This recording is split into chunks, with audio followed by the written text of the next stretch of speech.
Hello students, how are you? Welcome back Mehta school digital classes. पिछले video में पिछली class में हमने गुरुत्वाकर्षण वाला चैप्टर स्टार्ट कर दिया था, ग्रेविटेशनल वाला चैप्टर। तो हमने गुरुत्वाकर्षण का बेसिक इंट्रोडक्शन कि ग्रेविटी या ग्रेविटेशनल फोर्स क्या चीज होती है, और हमने वीडियो एंड किया था गुरुत्वाकर्षण का लास्ट लेक्चर में लिया था universal law of gravitational force, यानी कि गुरुत्वाकर्षण का सार्वत्रिक नियम हमने पढ़ा था, यूनिवर्सल लॉ ऑफ ग्रेविटेशन वो हमने पढ़ा था। और एक चीज और पढ़ी थी, गुरुत्वाकर्षण के महत्व, गुरुत्वाकर्षण बल के महत्व। आज की जो क्लास रहेगी, आज का जो लेक्चर रहेगा, तो याद करो पिछले वीडियो में हमने गुरुत्वाकर्षण का फॉर्मूला पढ़ा था, F बराबर capital G m1 upon m2 upon d square. तो जो कैपिटल G था ना, वहां पे कैपिटल G वो क्या था? गुरुत्वाकर्षण नियतांक। बस उसके बारे में पढ़ना हमें आज। आज की जो क्लास रहेगी वो किसके ऊपर है? गुरुत्वाकर्षण नियतांक। देखो एक बार,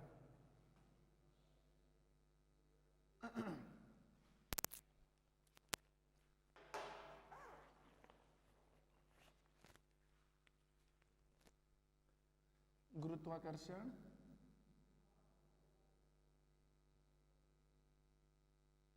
नियतांक, गुरुत्वाकर्षण नियतांक, ग्रेविटेशनल कांस्टेंट,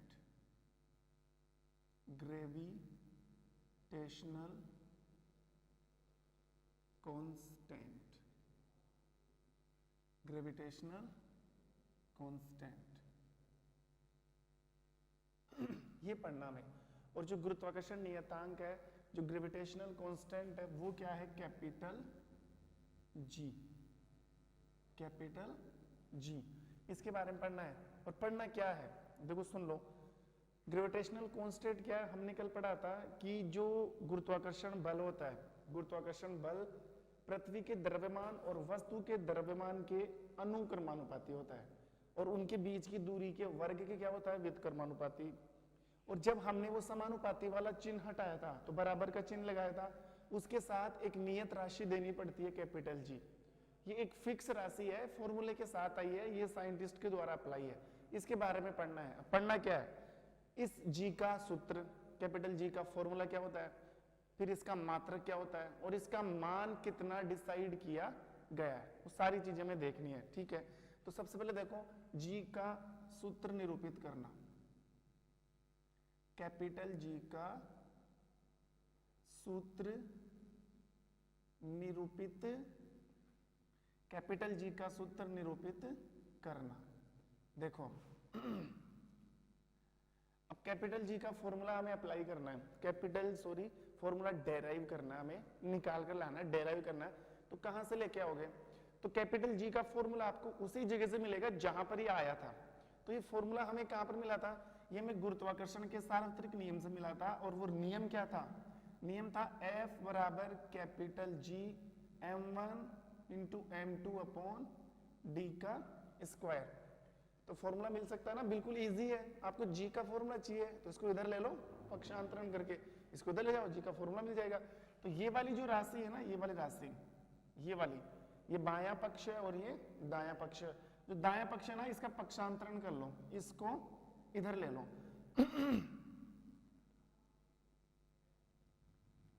पक्षांतरण करने पर ये जो बायां पक्ष है, सॉरी दायां पक्ष, इसको इधर ले लो। तो capital G m1 upon m2 upon d square equal f। ठीक है, इसके नीचे कुछ भी नहीं है तो हम एक मान सकते हैं। अब क्या कर दो? वज्र गुणा होगा तो d किसके साथ चला जाएगा? f के साथ। और ये m1 m2 कहाँ जाएंगे? नीचे आ जाएंगे। और किसका फॉर्मूला मिल जाएगा? g का। तो वज्र गुणा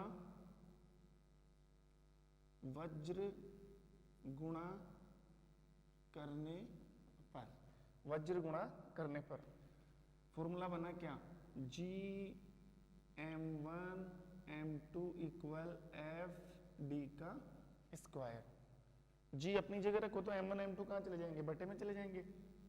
तो g बराबर f d square m1 into m2, ये लो, ये मिल गया साहब कैपिटल जी का फॉर्मूला। क्या काम कर रहे थे हम? कैपिटल जी का सूत्र निरूपित कर रहे थे ना, तो कैपिटल जी का सूत्र निकल गया। कैपिटल जी का फॉर्मूला आपको कहां से मिलेगा? जहां से हमने कैपिटल जी सबसे पहले इंडिकेट किया था कि ये कहां पर आया था। तो सबसे पहले कैपिटल जी मिला था हमें universal law of gravitational force, वहां से जी मिला, इसको पक्षांतरण किया, दाएं पक्ष को इधर लिया, बाएं पक्ष को इधर भेजा, वज्र गुणा किया, और ऐसा करने से हमें कैपिटल जी का फॉर्मूला मिल गया। गुरुत्वाकर्षण नियतांक का सूत्र है G बराबर F d² upon m1 into m2। Clear? एक पॉइंट तो क्लियर, ये लो पहला पॉइंट तो क्लियर। देखो दूसरा पॉइंट ये है कि कैपिटल जी का क्या निकालना है? मात्रक। क्या निकालना है? मात्रक। देखो कैपिटल जी का मात्रक, और ध्यान रखना अगर आपको किसी भी भौतिक राशि का मात्रक, कभी भी किसी भी भौतिक राशि का अगर मात्रक निकालना हो तो इस चीज का ध्यान रखना, मात्रक हमेशा सूत्र से निकलता है। जिस भी भौतिक राशि का मात्रक निकालना है ना, वो उस भौतिक राशि के सूत्र से निकल जाएगा, उस राशि के सूत्र से निकल जाएगा। तो जी का सूत्र तो हम डेराइव कर चुके हैं। फॉर्मूला क्या है जी का? जी बराबर F d² m1 into m2। इससे क्या निकल जाएगा? मात्रक। देखो कैसे मात्रक निकालना है जी का। F क्या है? F है बल। क्या है? F बल है। और बल का मात्रक क्या होता है? न्यूटन होता है। बल का मात्रक क्या होता है? न्यूटन। ये सबको पता है, बल का मात्रक न्यूटन। इनके बीच में इंटू का साइन है, इंटू का चिन्ह आ रहा है इंटू। ये क्या है? डी। डी क्या है? डिस्टेंस। और डिस्टेंस का मात्रक लंबाई, दूरी, जितने इनके मात्रक काय में देखे थे? मीटर में। तो मीटर। लेकिन देखो एक बार ऊपर डी के ऊपर स्क्वायर लग रहा है ना, तो मीटर के ऊपर भी square upon m1 into m2। m1 या हो या m2 दोनों ही क्या है? किलोग्राम है। द्रव्यमान, सॉरी द्रव्यमान है, और द्रव्यमान का मात्रा क्या होता है? किलोग्राम। तो किलोग्राम इंटू किलोग्राम। इस सभी को इंग्लिश में कन्वर्ट करूं मैं, शॉर्ट फॉर्म में लेके आए इनको, तो कैपिटल जी इक्वल न्यूटन को लिखते हैं n से, meter square upon kg into kg, kg into kg। तो क्या सूत्र बन गया? सॉरी मात्रा क्या बना? Newton metre square upon kg का square. Newton metre square upon kg का स्क्वायर। देखो आप इसको भी चेंज कर सकते हो, इस kg को ऊपर लेके जा सकते हो। तो kg अगर ऊपर जाएगा तो kg के ऊपर ये जो पावर है, जो घात है, वो ऊपर जाती है किसमें चली जाएगी? माइनस में। तो newton metre square kg square. देखो ये भी सही है, ये भी सही है, लेकिन बोलने में फर्क आएगा। बोलने में फर्क कैसे आएगा? Newton metre square upon kg square. Upon, ये जो बटे का चिन्ह लग रहा है ना, अपॉन बोलना पड़ेगा। Newton metre square upon kg square. यहां पर हट गया, यहां पे सीधा बोल सकते हो newton metre square kg square. Newton metre square upon kg square, या फिर बोल सकते हो अपॉन का साइन हटा के newton metre square kg square.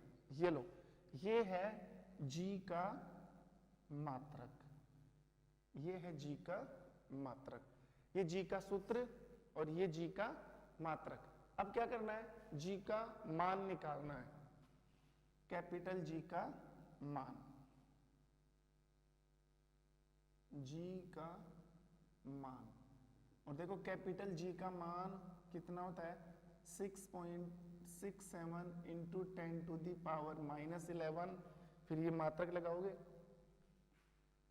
Newton metre square kg का स्क्वायर। अब ये मान है, ये कैपिटल G का क्या है? मान है। ठीक है, कैपिटल G का मान तो निकाल लिया हमने, लेकिन ये मान आया कहां से? वो भी तो हमें डेराइव करना है ना। ऐसे मैं डायरेक्ट नहीं बताता किसी भी चीज को, मैं चाहूं तो इसको डायरेक्टली छोड़ सकता हूं। मैं आपको ये भी कह सकता हूं कि आप इसको डायरेक्ट याद कर लो, इसका कोई मतलब नहीं है। लेकिन ये आया कहां से? ये भी तो डायरेक्ट बताया जा सकता था कि G का मात्रा क्या होता है? Newton metre square kg square. ये भी आपको डायरेक्ट बताया जा सकता था कि G का फॉर्मूला क्या होता है? F d² upon m1 into m2। लेकिन सबको डेराइव किया कि नहीं किया? तो ये तो मैंने इसलिए बता दिया ताकि तुम्हारे माइंड में रहे कि जी का मान इतना होता है। ये हमें सिद्ध करना है, ये हमें प्रूव करना है, हेंस प्रूव करना है कि ये कहां से आया। तो देखो कहां से आया।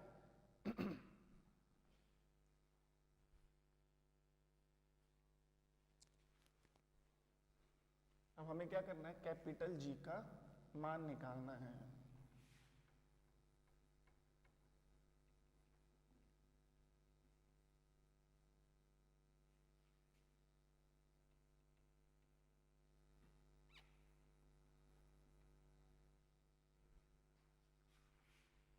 ये कैपिटल जी का मान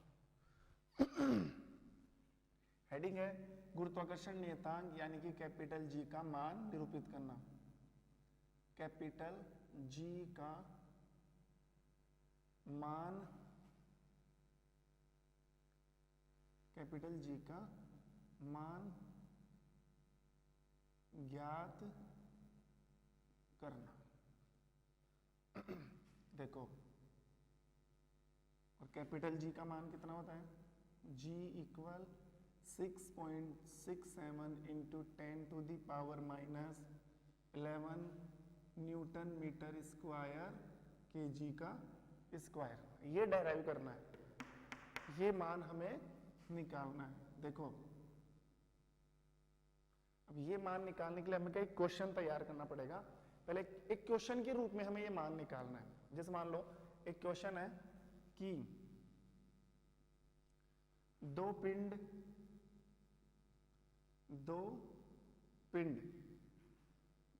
जिनमें एक पिंड का द्रव्यमान 80 kg है तथा दूसरे पिंड का मान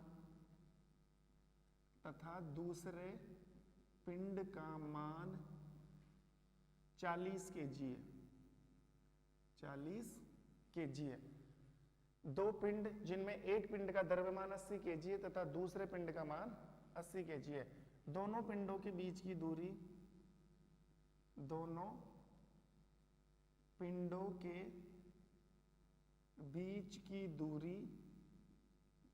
दोनों पिंडों के बीच की दूरी 30 सेंटीमीटर है, 30 सेंटीमीटर है तथा 80 kg का पिंड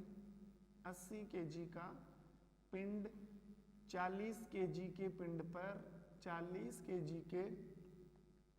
पिंड तथा 80 kg का पिंड 40 kg के पिंड पर 0.25 इंटू 10⁻⁻6 न्यूटन बल लगा रहा है। 6 न्यूटन बल लगा रहा है। तो कैपिटल जी यानी कि गुरुत्वाकर्षण नियतांक का मान ज्ञात करो। ये लो, ये क्वेश्चन है। क्वेश्चन क्या है, दो पिंड है जिनमें एक पिंड का द्रव्यमान 80 kg है, एक पिंड का द्रव्यमान 40। दो पिंड, एक बड़ा पिंड एक छोटा, एक का द्रव्यमान 80 kg एक का 40 kg।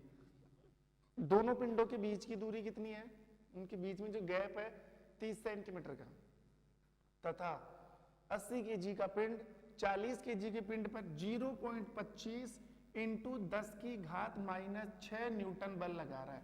देखो, जो ज्यादा भारी चीज है, ज्यादा भारी चीज कम भारी चीज पर क्या लगाती है, बल। मतलब जो बलशाली चीज होती है ना, वो कमजोर वस्तु पर क्या लगाती है, बल। तो 80 kg वाला ज्यादा भारी है कि 40? 80 वाला। तो 80 वाला 40 के ऊपर बल लगा रहा है, खींच रहा है, गुरुत्वाकर्षण बल लग रहा है वो। और वो बल कितना लग रहा है, बल लग रहा है 0.25 इंटू 10⁻⁻6 न्यूटन। तो आपको कैपिटल जी यानी कि गुरुत्वाकर्षण नियतांक का मान ज्ञात करना है। कर लेंगे, क्या दिक्कत है, फॉर्मूला हमने डेराइव कर ही लिया अभी। तो देखो, इसको सोल्व करते हैं, इसका आंसर क्या होगा। सबसे पहले देखो दिया है क्या, मतलब गिवन क्या है आपको क्वेश्चन में। गिवन क्या है, m1। m1 का मतलब है भारी पिंड है ना, उसका द्रव्यमान कितना है 80 kg। तो m2 का मान 40 kg। ठीक है, बल कितना लग रहा है 0.25 इंटू 10 की घात -6 न्यूटन। बीच की डिस्टेंस कितनी है? 30 सेंटीमीटर। ये हमें दिया हुआ है, ये हमें दिया हुआ है। लेकिन देखो यहाँ पर ये जो F और ये D है ना, इनको चेंज करना पड़ेगा। इनको क्या करना पड़ेगा? चेंज। तो D देखो पहले, F को बाद में चेंज करेंगे, पहले D देखो। इनमें कोई चेंज नहीं करना। द्रव्यमान का ऐसा ही मात्रक kg होता है, पहले से kg में कोई चेंज नहीं होगा। लेकिन ये सेंटीमीटर में है, दूरी किस में आ रही है?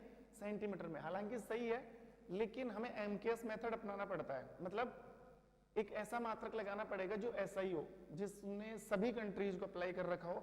तो इस सेंटीमीटर को मीटर में बदलना है, सेंटीमीटर को मीटर में बदलना है। तो 1 मीटर में कितने सेंटीमीटर होते हैं? 100 सेंटीमीटर। 1 मीटर में 100 सेंटीमीटर। तो 30 मीटर में कितने सेंटीमीटर? जैसे ऐसे देखो, 1 मीटर में 100 सेंटीमीटर होते हैं। कितने होते हैं? 100 सेंटीमीटर। और अगर आप उल्टा करो, सेंटीमीटर को मीटर में बदलो आप। जैसे मान लो मैं ये बोलूँ आपको कि 5 मीटर में कितने सेंटीमीटर हुए, फिर आप बोलोगे सर 100 इंटू 5, तो कितना हो गया? 500 सेंटीमीटर। सीधा सही है। अगर मीटर को सेंटीमीटर में चेंज करोगे ना, तो 100 से गुणा कर दो। तो इसका उल्टा पूछ रहा है, सेंटीमीटर दिया हुआ है, सेंटीमीटर को मीटर में लाना है, सेंटीमीटर को मीटर में लाना है। तो फिर 100 से क्या हो जाएगा? डिवाइड हो जाएगा। अगर मीटर को सेंटीमीटर में चेंज करोगे तो 100 से गुणा, और सेंटीमीटर को मीटर में चेंज करोगे तो 100 का भाग लग जाएगा। तो 30 में 100 का भाग लगेगा। देखो, मीटर में बदलने पर, मीटर में बदलने पर, तो D बराबर 30/100। एक जीरो से जीरो कैंसिल, कितना आया? 3/10, 3/10। तो कितना हो गया? 0.3 मीटर, 0.3 मीटर। अब हमें dB मिल गया, m1 m2 f। देखो f को भी चेंज करना है, f को भी चेंज करना है। दो वस्तुओं के बीच बल लग रहा है ना। आप एक मिनट, आप एक चीज समझाता हूं आपको। जैसे मान लो ये पृथ्वी है, ये क्या है? पृथ्वी। और पृथ्वी पर अगर आप कोई चीज नीचे छोड़ते हो ना, तो पृथ्वी पर जैसे मान लो ये मार्कर है, ये मार्कर मैं पृथ्वी की सतह पर ऐसे छोड़ रहा हूं, तो इस मार्कर का जितना द्रव्यमान है, उस द्रव्यमान पर पृथ्वी क्या बल लगा रही है, इसको अपनी तरफ खींच रही है। जिसका जितना द्रव्यमान होगा उतना ही क्या लगेगा? उसके ऊपर बल लगेगा। तो पृथ्वी इसके ऊपर बल लगा रही है, पृथ्वी इसको खींच रही है। तो खींचने पर इसमें एक इसके वेग में परिवर्तन होता है, जिससे त्वरण उत्पन्न होता है, उसे गुरुत्वीय त्वरण बोलते हैं। तो पृथ्वी इसके ऊपर क्या लगा रही है? गुरुत्वीय त्वरण। और पृथ्वी के द्वारा लगाए जाने वाला जो कैपिटल G है, जो स्मॉल g है, जो गुरुत्वीय त्वरण, उसका मान फिक्स होता है 9.8। देखो, कहने का मतलब ये है कि चाहे कोई वस्तु 10 किलो की हो, चाहे 20 किलो की, चाहे 30 किलो की, उसको पृथ्वी अपनी तरफ खींच रही कि नहीं खींच रही? खींच रही ना। तो पृथ्वी इसके ऊपर बल लगा रही है। तो ये बल क्या होता है? ma। बल का सूत्र क्या होता है? ma। तो m तो द्रव्यमान है, ये a क्या होता है? त्वरण। लेकिन पृथ्वी के लिए इस त्वरण, मैं ये चीजें आपको 9 चैप्टर में क्लियर होगी, गति और बल वाले में। ये त्वरण है। त्वरण का मतलब होता है वेग में परिवर्तन। क्या वस्तु समान वेग से ऊपर से नीचे आएगी? नहीं। जैसे जैसे वस्तु की दूरी कम होती जाएगी, वेग बढ़ता जाएगा। जैसे मान लो ये पृथ्वी है, कोई वस्तु यहाँ पर है, अब वो यहाँ से यहाँ, इसकी दूरी ज्यादा रह गई ना, तो पृथ्वी का बल कम लग रहा है। जैसे जैसे वस्तु नीचे आएगी, अब वस्तु की स्पीड बढ़ेगी यहाँ पर, और स्पीड, कोई भी वस्तु पृथ्वी के नीचे आती जाती है तो पृथ्वी उसको बहुत तेज गति से खींचती है, मतलब उसके वेग में परिवर्तन होता है। और वेग में परिवर्तन को क्या बोलते हैं? त्वरण। क्या बोलते हैं? त्वरण बोलते हैं। और त्वरण को ए से लिखते हैं। त्वरण को किससे लिखते हैं? ए से। लेकिन ये त्वरण एक सामान्य त्वरण है। जैसे आप गाड़ी चलाते हो, कभी कम ज्यादा, एक्सीलरेशन कहते हैं इसको इंग्लिश में, और हम क्या बोलते हैं? एक्सीलेटर। एक्सीलेटर नहीं होता वो, एक्सीलरेशन। कभी रेस ज्यादा, रेस कम, रेस ज्यादा, रेस कम, तो वेग में परिवर्तन हुआ कि नहीं, उसको हम ए से लिखते हैं। लेकिन वही चीज पृथ्वी के लिए जी से आती है। सेम है बात। ये सामान्य त्वरण, वो पृथ्वी का त्वरण। तो पृथ्वी के त्वरण को किससे लिखते हैं? जी से। किससे लिखते हैं? जी से। तो फिर इस एम ए के स्थान पर क्या आ जाएगा? जी। और इस जी का मान क्या होता है? फिक्स होता है 9.8। 9.8। कई बार 10 भी माना जाता है, क्वेश्चन में दिया हुआ है। यहां पर इस क्वेश्चन में आपको जी का मान कितना मानना है? 9.8। मीटर सेकेंड स्क्वायर, ये इसका मात्रक है 9.8। तो m तो कितना दे रखा है, m क्वेश्चन में है ना, ये देखो इतना बल लग रहा है 0.25 10 की घात -6, ये f ही तो है, लेकिन हमें इसके साथ g भी ऐड करना पड़ेगा, इस बल के साथ g, क्योंकि दो पिंड आपस में बल लगा रहा है ना, 80 वाला 40 वाले पर बल लगा रहा है, तो इनके बीच में त्वरण भी तो बन रहा है ना, वो त्वरण हमें गुणा करना है, इसको 9.8 से क्या करना है, उसको मल्टीप्लाई करना है इस राशि को। तो देखो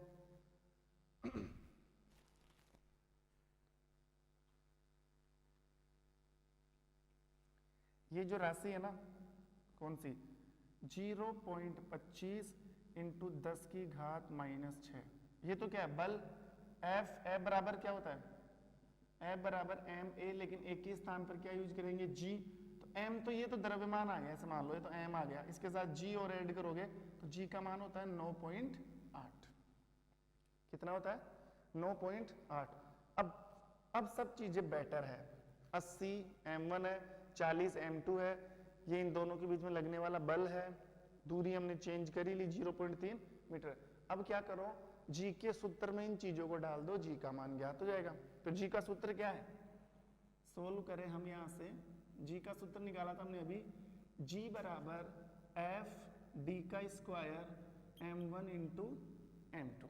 तो देखो f कितना है, f ये रहा 0.25 इंटू 0.25 इंटू 10 की घात -6 इंटू 9.8, f का मान डाल दिया, f का मान ये रहा, ये नहीं डालना है, ये न्यूटन है ना, न्यूटन मतलब बल, तो बल को बल F बराबर ma होता है, तो a भी ऐड करना है, d दूरी कितनी है 0.3, लेकिन स्क्वायर लग रहा है ना, तो 2 बार लिख दो, इंटू 0.3 इंटू 0.3, ये लो, और नीचे क्या m1 into m2, m1 into m2, m1 कितना है 80, m1 कितना है 80 इंटू 40, ये लो, ये जो कैलकुलेशन मैंने डाली है ना, इसको सोल्व कर लो, ये आंसर आ जाएगा। लेकिन ऐसा नहीं छोड़ूंगा, सोल्व करके दिखाएंगे। देखो g का मान, ये राशि आई, अब आप सोचो यहां से मैं एक पॉइंट हटाऊंगा तो नीचे 1 0 लगेगा, तो 1 2 3, कितने पॉइंट हटा दिए 3, तो नीचे आ गया 1000, कितना आया 1000, आ गया ना 1000। अब आप देखो इसको ऐसे भी तो लिख सकते ना, ये 1 0, ये 1 0 हम अलग कर ले, इसके साथ ऐड कर दे, 80 है ना 80, इसको ऐसे भी तो लिख सकते ना 8 इंटू 10 लिख सकते हैं ना, ये 40 है तो 4 इंटू 10, ये जो 10 10 है ना, वो इसके साथ ऐड कर ले, तो 3 के साथ 2 0 लग जाएगी, तो कितनी आ जाएगी 5, कितनी आ जाएगी 5। तो ये कैसे लिख आ जाएगा, देखो ऐसे आ जाएगा, ध्यान देना, ये राशि है ये, तो g का मान कितना आएगा 0.25 इंटू 10 की घात -6 इंटू 98 इंटू 9 8 इंटू 4 इंटू 5, ये देखो ऐसे हो गया, पॉइंट हट गया तो 98, 3 को 3 से गुणा कर लिया 9 8 इंटू 4, ये जो जीरो मैंने निकाल दिए, ये जीरो निकाल के इसके साथ ऐड कर दिए, सही है ना। तो अब देखो ये कितने हो गए 1 2 3 4 5, मतलब 10 की घात 5, 10 की घात 5। जब ये 10 की घात 5 ऊपर जाएगी तो किस में चली जाएगी, माइनस में चली जाएगी ना, तो इसको ऐसे लिख सकते हैं हम, देखो 0.25 इंटू 10 की घात -6 into 98 into 9 into 10 to the power -5, इसको ऐसे लिख सकते हैं ना 10 की घात 5, तो ऊपर जाते किस में आ गई, माइनस में आ गई, अपॉन 8 चौक 32, कितने हो गए 32, ठीक है। यहां से पॉइंट हटाओगे आप, तो पॉइंट कितने अंकों के पहले है, 1 और 2, 2 अंकों से पहले पॉइंट है, तो यहाँ पर कितने जीरो लग जाएंगे 2, तो ये आ जाएगा 25 इंटू 10 की घात -6 into 98 into 9 into 10 to the power -5, और ये लिख दो आप 3200। अब देखो -6, आप पहले पावर को ले लो, घात को। -6 और -5 कितने होते हैं? -6 -5, तो माइनस माइनस क्या होते हैं? प्लस। और चिन्ह किसका रहेगा? जो बड़ी संख्या के लग रहा है। तो बड़ी संख्या यहाँ पर 6 है, माइनस आ रहा है, तो कितना हो जाएगा? माइनस माइनस तो प्लस, और चिन्ह भी माइनस का, क्योंकि बड़ी संख्या पर जो चिन्ह होता है वही लिखा जाता है। तो बड़ी संख्या 6 है, माइनस लग रहा है, तो माइनस का 11 है। कितना आ गया? माइनस का 11 है। तो g बराबर 25 इंटू 98 इंटू 9 इंटू 10 की घात -11 अपॉन 3200। बस पावर को छेड़ना नहीं है, 10 की घात -11 मिल गया, ये रहा 10 की घात -12। अब आप 25 को 98 को और 9 से गुणा करो, 22,040 के आसपास आता है। कितना आता है? g बराबर 22,040 अपॉन 3200। तो जब 3200 को इससे डिवाइड करोगे तो आंसर मिलेगा 6.67 इंटू 10 की घात -11। 22,040 में 3200 का भाग देंगे तो 6.67 आएगा, सॉरी 6.67, और ये घात बची रही थी हमारी। तो ये जी का मान आया कि नहीं आया? आ गया ना, ये रहा जी का मान। तो जी का मान कितना हो गया? 6.67 into 10 to the power -11 newton metre square kg square. ये लो, this is the hence proof. ये हो गया प्रूफ। जी का मान निकल गया। कैसे निकल गया? ऐसे निकाला हमने। आई बात समझ में? तो देखो आज की जो क्लास हुई हमारी बहुत इंपॉर्टेंट क्लास थी। तो इसमें 3 टॉपिक हमने क्लियर किए। हालांकि तीनों टॉपिक सारे गुरुत्वाकर्षण नियतांक के थे, कैपिटल जी के थे, उसका सूत्र, उसका मात्रक और उसका मान। अब जब भी नेक्स्ट क्लास होगी हम पढ़ेंगे स्मॉल जी के बारे में, गुरुत्वीय त्वरण के बारे में। वही चीज है, गुरुत्वीय त्वरण का सूत्र निकालना है, इसका मात्रक निकालना है, इसका मान निकालना है। छोटा सा चैप्टर है ये। इसके बाद छोटे मोटे 2-4 टॉपिक वो पूरे कर लेंगे। तो आई होप आपको ढंग से समझ में आया होगा। फिर भी अगर आपको कोई दिक्कत आती है तो आप अपनी प्रॉब्लम भेज सकते हो। इसके साथ साथ वीडियो अगर समझने में दिक्कत आ रही है तो वीडियो को रोक रोक के आप इमेजिन कर करके समझ लिया करो चीजों को कि कैसे हो रहा है। रोक के देख लिया करो, लेकिन वीडियो पूरा जरूर देखा करो और टाइम से देखा करो। और जो आपको होमवर्क मिल रहा है उसको ईमानदारी के साथ पूरा किया करो। ठीक है, नेक्स्ट क्लास में फिर से मिलते हैं। तब तक के लिए thank you, have a nice day.